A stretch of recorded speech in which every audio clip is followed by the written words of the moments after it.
আসসালামু আলাইকুম বন্ধুরা, কেমন আছেন সবাই? আশা করি ভালো আছেন। আমিও ভালো আছি। আপনাদের সামনে আরও একটা রেসিপি নিয়ে চলে আসলাম। সেটা হলো পুঁই শাকের ফুল আর বীজ। চিংড়ি মাছের মাথা আর চিংড়ি মাছ দিয়ে একসঙ্গে রান্না করেছি। কিভাবে আমি রান্না করছি সেটা চলুন দেখা যাক। এখানে রান্নার সাদা তেল নিয়ে নেবো কড়াইতে। পেঁয়াজ আর কাঁচামরিচ বাটা দিয়ে দেবো। প্রায় 2 চামচের মতন হলুদের গুঁড়া দিয়ে ভালো করে কষিয়ে নেব। লবণ দিয়ে দেবো, দিয়ে সবকিছু একসঙ্গে ভালোভাবে কষিয়ে নেব। দিয়ে চিংড়ি মাছ আর চিংড়ি মাছের মাথাটা ওদিকে দিয়ে ভালোভাবে কষিয়ে নেব।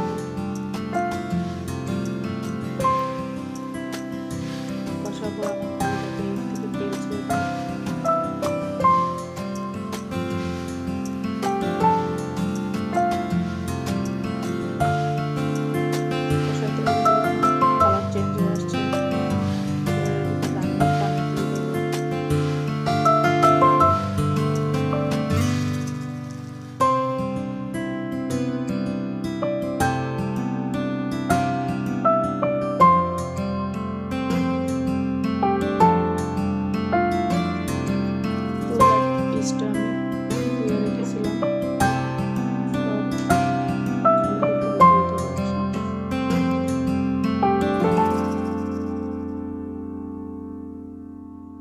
সাবধানে ঢালতে হবে যাতে পড়ে না যায়।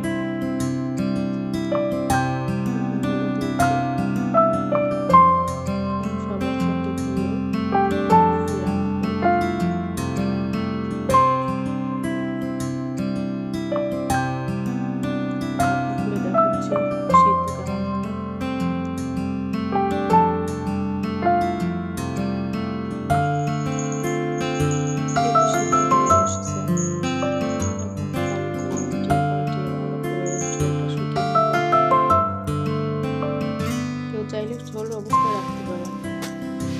ঝোলটা শুকিয়ে নেব, গামাখা গামাখা ঝোল রাখবো অল্প করে।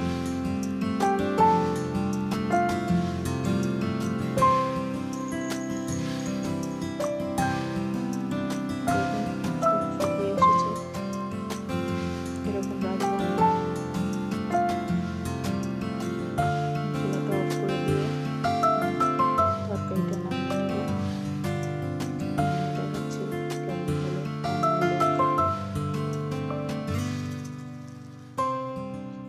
দেখুন তরকারিটার লুকটা কেমন হয়েছে।